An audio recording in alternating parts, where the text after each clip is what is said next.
Trophic level समझ में आ गया था? ट्रॉफिक लेवल और कुछ नहीं है, सिंपल वही है। 4 ट्रॉफिक लेवल होते हैं, है ना। हरे पौधे, उत्पादक, वो ट्रॉफिक लेवल नंबर 1 है, जो प्रोड्यूसर हो गए। और फिर कंज्यूमर के लेवल पे 3 ट्रॉफिक लेवल होता है, प्राइमरी, सेकेंडरी और टर्शियरी, है ना। प्राइमरी में शाकाहारी, है ना, हर्बीवोरस। सेकेंडरी में जो है कार्निवोरस, और टर्शियरी में ओमनीवोरस या सर्वाहारी, मतलब सभी चीज़ों को जो खाते हैं। नीचे के सभी पोषण स्तर से जो भोजन प्राप्त करता है वो सबसे टॉप लेवल पे होता है ना। तो इस तरीके से जो है आप पोषण स्तर को समझ सकते हैं। नेक्स्ट हम आज नया शुरू करते हैं, फूड चेन, है ना। फूड चेन, फूड वेब और जियोलॉजिकल पिरामिड, और जो है जियोलॉजिकल पिरामिड नहीं, इकोलॉजिकल पिरामिड, है ना। इसके अलावा एनर्जी फ्लो, ऊर्जा प्रवाह, ये 3-4 चीज़ें हमें पढ़ानी है। आज कोशिश करेंगे तीनों का खत्म हो जाए। तो देखते हैं, ये है आहार श्रृंखला, फूड चेन, आहार श्रृंखला, फूड चेन। इसको बहुत ध्यान से देखिए, है ना। ये भी वैसे ही है जैसे ट्रॉफिक लेवल, ऑलमोस्ट बहुत सिमिलर है, इसमें कुछ और ज़्यादा नहीं है ना। कि जो है अब देखो, पारिस्थितिक तंत्र में निम्न पोषण स्तर से, निम्न पोषण स्तर मतलब निचले ट्रॉफिक लेवल से, ट्रॉफिक लेवल जो भी बढ़ाया है, निम्न मतलब हरे उत्पादक पौधे, है ना। निम्न पोषण स्तर से उच्च पोषण स्तर, उच्च पोषण स्तर मतलब ओमनीवोरस, टॉप लेवल, है ना। ऊर्जा यानी आहार ऊर्जा, ये ऊर्जा होनी चाहिए, ऊर्जा और रासायनिक ऊर्जा, आहार ऊर्जा, रासायनिक ऊर्जा सबसे में कोई दिक्कत नहीं है, के स्थानांतरण एवं गमन का एक श्रृंखलाबद्ध क्रम होता है। श्रृंखलाबद्ध मतलब स्टेप बाय स्टेप आगे होता है ना। जो निम्न पोषण स्तर से उच्च पोषण स्तर के बीच में आहार ऊर्जा का जो स्थानांतरण होता है, गमन होता है, वो एक स्टेप बाय स्टेप श्रृंखलाबद्ध क्रम में होता है ना। उसी को ही आहार श्रृंखला कहते हैं, और कुछ नहीं, है ना। सिंपल जो है, जैसे जो ट्रॉफिक लेवल 1 है, इसको लोअर ट्रॉफिक लेवल कहेंगे, और जो ट्रॉफिक लेवल 4 है, इसके बीच में जो आहार पोषण का जो गमन होता है वो स्टेप बाय स्टेप होता है, सीधे यहाँ नहीं पहुँचता है, उसी को आहार श्रृंखला कहते हैं। यद्यपि 4th लेवल पे जो है सीधे ही पहुँच सकता है, यहाँ से भी जा सकता है, यहाँ से भी जा सकता है, यहाँ से भी जा सकता है, सब निकल जा सकता है। तो इस तरीके से हम इसको समझते हैं, क्रमबद्ध रूप से ऊर्जा के स्थानांतरण को आहार श्रृंखला कहते हैं, है ना। अब ये जो आहार श्रृंखलाएं होती हैं वो सरल भी हो सकती है, मतलब सिंपल, लिनियर, और जटिल भी हो सकती है। इन दोनों का एग्जाम्पल हम भी यहाँ पर देखेंगे, हैं। अब ये एक जो आहार श्रृंखला हमने बनाई है, ये एक सिंपल आहार श्रृंखला है, सरल आहार श्रृंखला, है ना, क्योंकि इसमें एक लाइन में सब चल रहा है, चेन में, ठीक है। तो यहाँ पर आप देखेंगे कि ये जो है कहानी यहाँ से शुरू होती है, क्योंकि ये प्रोड्यूसर है, हरे पौधे या घास, है ना, जो है, और ये है प्रोड्यूसर। प्रोड्यूसर का मतलब उत्पादक। कौन है? ये उत्पादक है। उत्पादक है मतलब ये अपना भोजन स्वयं बनाते हैं, और यही भोजन अन्य सभी जीवों के लिए भी उपलब्ध होता है ना। ये इनके लिए भी भोजन काम आता है, अन्य के लिए भी काम आता है। तो इस तरीके से ये जो है ग्रास हो गई। इन ग्रास को खाने वाली ये हो गई तिलचट्टा या ग्रासहॉपर, है ना, तिलचट्टा या ग्रासहॉपर हो गई। और इसको हम कहें प्राइमरी कंज्यूमर। प्राइमरी कंज्यूमर का मतलब यह है कि पहली बार इसने हरे पौधों को कंज्यूम किया, है ना, इसलिए प्राइमरी कंज्यूमर हो गया। फिर इस तिलचट्टे को खाने वाली हो गई बर्ड, है ना, तो ये बर्ड जो हो गई वो सेकेंडरी कंज्यूमर हो गई। ये प्राइमरी कंज्यूमर है, ये सेकेंडरी कंज्यूमर है। फिर इस बर्ड्स को हो सकता है कोई स्नेक खाए, तो स्नेक जो है टर्शियरी कंज्यूमर हो गया, तीसरे नंबर का कंज्यूम करने वाला। और इस सांप को भी कोई खा सकता है ना, कोई जो है ये चील है, ईगल है, समझ लीजिए, ये इस सांप को भी भक्षण कर सकती है ना। या कोई मोर वगैरह, पिकॉक भी सांपों का भक्षण करते हैं ना, पिकॉक बहुत ज्यादा सांप खाते हैं। तो इस तरीके से इनको ये खा सकते हैं। तो ये टॉप लेवल के प्रेडेटर हुए, है ना, अपेक्स प्रेडेटर कहा जाता है। अपेक्स प्रेडेटर मतलब इसके ऊपर कोई नहीं है, है ना, मतलब इसको खाने वाला शायद ही कोई होता होगा, इसका शिकार करना बहुत कठिन है, ठीक है, क्योंकि ये सक्षम है, इस इकोसिस्टम में ये सबसे ज्यादा कैपेबल है इन सबको मारने में। ये सबको मार सकता है, लेकिन इसको मारना कठिन है। तो इस तरीके से जो है हमने देखा कि यहां से ऊर्जा चली, इस पे आई, इस पे आई, इस पे आई, इस पे आई, इस पे आई, और ये सब जब मर गए, जब डेड हो गए तो जमीन में गए, और जब जमीन में गए तो वहां होते हैं डिकम्पोजर्स, है ना, वियोजक जीव। कौन होते हैं? वियोजक, डिकम्पोजर्स लिखा हुआ है, डिकम्पोजर्स। तो इस तरीके से ये डिकम्पोजर्स के द्वारा इनको सड़ा गला करके मिट्टी में मिला दिया गया, और इसमें जो ऊर्जा संचित थी कुछ तो मिट्टी में मिल गई, कुछ निर्मुक्त होकर एटमॉस्फेयर में चली गई। तो ये पूरा इकोसिस्टम में ये चेन चलती है, ये चेन चलती है, इसी को फूड चेन कहते हैं। फूड चेन में आगे बढ़ रहा है, मतलब ये है कि ये जो ईगल है ये सीधे घास नहीं खा रही है, ये सीधे तिलचट्टा खाने नहीं जाएगी, क्योंकि तिलचट्टा खाने से इसका पेट नहीं भरेगा, है ना। इसको ज़्यादा एनर्जी चाहिए, तो ज़्यादा एनर्जी चाहिए, तिलचट्टे में तो एनर्जी है ही नहीं। ये चिड़िया है, ये कई सारे तिलचट्टों को खाएगी, अपने अंदर कई तिलचट्टों की एनर्जी रखेगी, फिर इसको ये खाएगा, ये कई बर्ड्स खाएगा, कई सारे उसको खाएगा, फिर इसके अंदर ज़्यादा एनर्जी होगी, फिर इसको ये खाएगा तो इसको भी पर्याप्त मात्रा में एनर्जी मिलेगी। अगर ये यहीं से एनर्जी लेने लगे तो पहली बात तो संभव नहीं है, दूसरी बात बहुत थोड़ी थोड़ी मात्रा में एनर्जी मिलेगी, तो ये ज़्यादा प्रयास नहीं करना चाहेगा, सोचेगा एक बड़ा शिकार करते हैं और वही काम चलाते हैं। तो इस तरीके से ये फूड चेन चलता है, और ये जो चेन है ये एक जो है सिंपल फूड चेन का एग्जाम्पल है। ये इसका ये वाला का जो है यहाँ पर क्या है, ये मशरूम जो छपा है ये डायग्राम बना हुआ है ना, मैं समझा रहा हूँ। देखो यहाँ मशरूम का मतलब यह है कि डिकम्पोजर्स में केवल मशरूम ही नहीं आता है, मशरूम के साथ साथ जो है आपको बैक्टीरिया भी मिलेंगे, इसमें बहुत छोटे छोटे कीड़े मकोड़े भी मिलेंगे जो है मृत पौधों को, मृत जीवों को खाते हैं, है ना, मृत पौधों को और मृत जीवों को खाते हैं।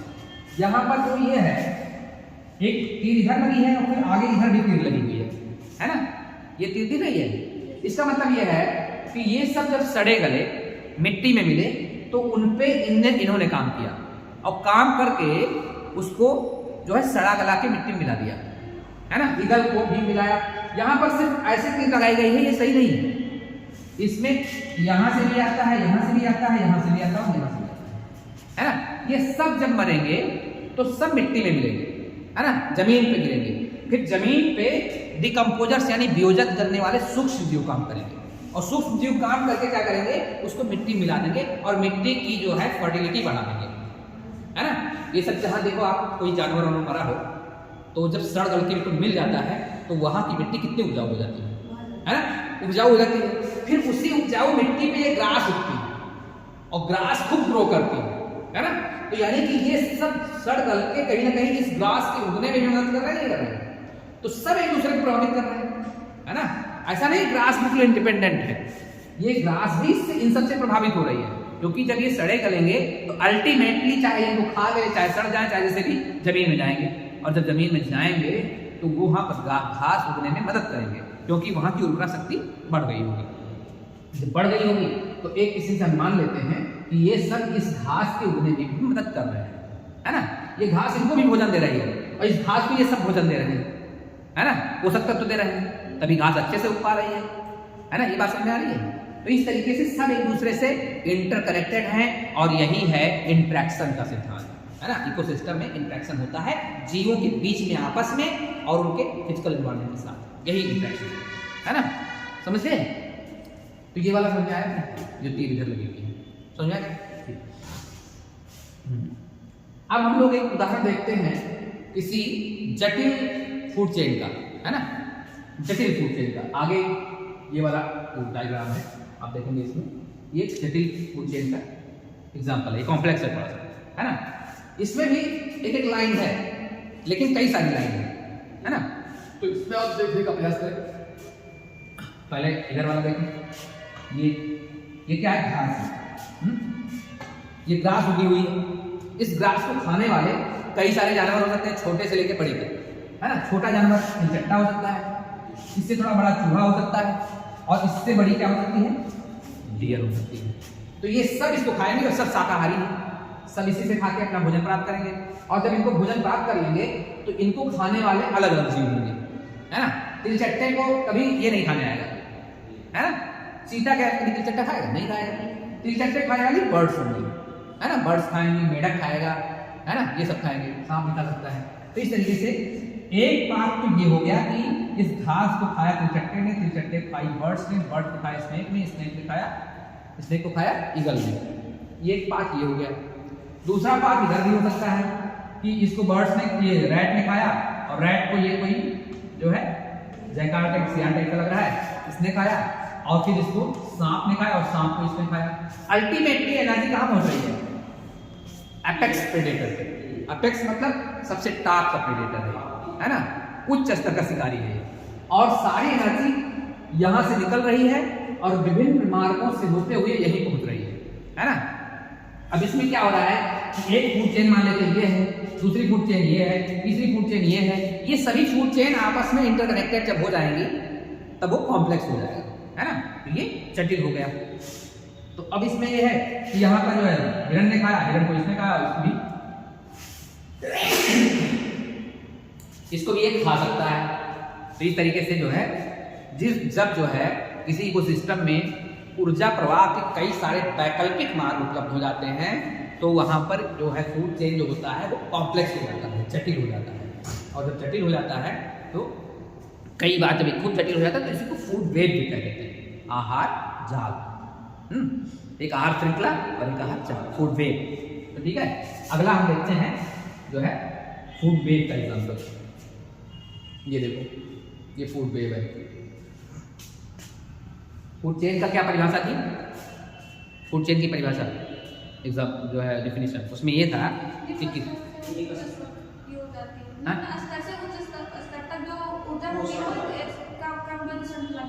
होती है, उसी को आहार श्रृंखला कहते हैं। और जब ये जटिल हो जाती है तो उसी को आहार जाल कहते हैं, है ना। यहाँ देखो कि एक पारिस्थितिक तंत्र में, किसी को सिस्टम में जो है सिस्टम में सभी खाद्य श्रृंखलाएं, कई खाद्य श्रृंखला हो सकती है, आपने दिखाया भी कई सारी खाद्य श्रृंखलाएं हो सकती हैं, सभी खाद्य श्रृंखलाएं परस्पर संबंधित होती है नहीं होती है, क्योंकि टॉप लेवल का जो प्रेडेटर है वो सबसे ऊर्जा प्राप्त कर रहा है ना, तो वो एक दूसरे से जुड़ गई, तो इस तरह से संबंधित होती हैं। और एक खाद्य श्रृंखला का जीव जो होगा का संबंध अन्य खाद्य श्रृंखला के जीवों से होता है ना। उसमें आपने देखा होगा कि एक रास्ता इधर जा रहा है, फिर इधर चला गया, है ना। तो कई सारे जीव जब एक दूसरे से आपस में मिल जाएंगे, जुड़ जाएंगे, है ना, और कई सारी खाद्य श्रृंखलाएं आपस में मिल जाएंगी, तो इस प्रकार अनेक खाद्य श्रृंखलाओं के पारस्परिक संबंधों को ही आहार जाल कहते हैं। इसको चाहो तो आप लोग लिख लो, और चाहे फोटो खींच लो, और चाहे हम ऑनलाइन पढ़ाएंगे स्क्रीन काट लेना। ऑनलाइन में आप लोगों को दिखता है हमारी स्क्रीन, ऐसा तो नहीं लगता कि जो है धुंधला दिखता हो या ऐसा? तो ठीक है। हम कई बार बहुत असमंजस में रहते हैं कि हम जो पढ़ा रहे हैं तो हमें सुनाई दे रहा है, दिखाई दे रहा है कि नहीं दिखाई दे रहा है, पूछते रहते हैं, आप लोग कैसे जवाब आते हैं, तो ठीक है। आहार जाल कहते हैं। तो इसमें कुल मिला के यही है कि जब कई खाद्य श्रृंखलाएं आपस में इंटरकनेक्टेड हो जाएं, एक खाद्य श्रृंखला के जीव दूसरे खाद्य श्रृंखला से भी अपना भोजन प्राप्त करें, है ना, और एक जटिल संरचना का निर्माण करें, तो हम उसे आहार जाल कहेंगे, है आहार जाल कहेंगे। इसमें आहार पोषण का जो संबंध होता है अत्यंत जटिल होता है। आहार पोषण का जो संबंध होगा अत्यंत कॉम्प्लेक्स होगा, आपको पता ही नहीं चलेगा कि इधर से किधर मार्ग से ऊर्जा जा रही है आगे, है ना। तो इसमें या तो कई प्रजातियों के जन्म एक ही प्रकार के भक्ष्यों का भक्षण करते हैं, यानी प्रे, यानी जिसका शिकार किया जाता है। कई प्रकार के जीव एक ही प्रकार के जो है भक्ष्य का यानी शिकार का भक्षण करते हैं, या एक ही प्रजाति के सदस्य कई प्रकार के जंतुओं का भक्षण करते हैं। तो इसमें जो है ये आहार श्रृंखला का, आहार जाल का निर्माण होता है ना, आपस में इंटरकनेक्टेड हो जाएंगे। इसका आप एग्जाम्पल अगर देखना चाहें तो आगे देख सकते हैं। अभी आगे जो है मैं आपको आहार जाल का एक बढ़िया डायग्राम दिखाता हूँ। उसमें जब आप देखेंगे जो मार्ग है वो जाल की तरह नजर आएंगे। तो इसको आगे है देखो, ये आहार जाल का एक बढ़िया एग्जाम्पल है। इसमें आप देखिए कि जो है यहाँ पर हरे पौधे हैं, यहाँ हरे पौधे हैं। इन हरे पौधों को खाने वाले कई सारे शाकाहारी जंतुओं में हिरण है, स्क्वायरल है, बटरफ्लाई है, फ्रॉग है ना। कुछ पक्षियाँ जो होती हैं वो भी फलों की बीज वगैरह खाती हैं, फल भी खाती हैं, है ना। तो इस तरीके से ये भी हो गई, रैट भी हो गया, है ना, कई सारे होते हैं। अब इसमें आप देखें कि एक रैट का एग्जाम्पल अगर लिया जाए तो यहाँ पर इसी रैट को खाने वाले कई सारे मांसाहारी जीव है ना। यहाँ देखिए इस रैट से जो तीर निकल निकल करके सब तक गई है ना। इसी रैट को ये भी खा रहा है, ये भी खा रहा है, ये भी खा रहा है, ये भी खा रहा है, ये भी खा रहा है। और इवन इनको इसी केवल रैट से भोजन नहीं मिल रहा है, इनको अन्य चीजों से भी मिल रहा है। कोई मेढक को भी कई सारे खा रहे हैं, हिरन को भी कई लोग खा रहे हैं, है ना, स्क्वायरल को भी कई खा रहे हैं, बटरफ्लाई भी पा जा रहा है तो 2-3 तो खा ले रहे हैं इसमें से, है ना। तो कुल मिला के कई प्रकार के शाकाहारी जीव, कई स्पीसीज के, है ना, अलग अलग स्पीसीज हैं ये, और कई सारे स्पीसीज के जो है मांसाहारी जीव, और कई स्पीसीज के टॉप प्रेडेटर, है ना, इधर टॉप प्रेडेटर। तो इन सभी टॉप प्रेडेटर तक जो है जो भोजन पहुंच रहा है उसके कई सारे मार्ग हो रहे हैं, है ना। अभी इसमें घूमने लगेंगे तो विभिन्न वैकल्पिक मार्ग ऊर्जा प्रवाह के दिखाई देंगे, और ये सभी जो है एक कॉम्प्लेक्स संरचना का निर्माण करेंगे। इसमें एक खास श्रृंखला के जीव दूसरे खास श्रृंखलाओं से भी अपना भोजन प्राप्त कर रहे हैं, है ना, जुड़े हुए हैं। इसी को हम खाद्य जाल कहेंगे। एग्जाम्पल के रूप में इस तरह से देखा जा सकता है। ठीक है, आगे बढ़े, मैं समझ गए।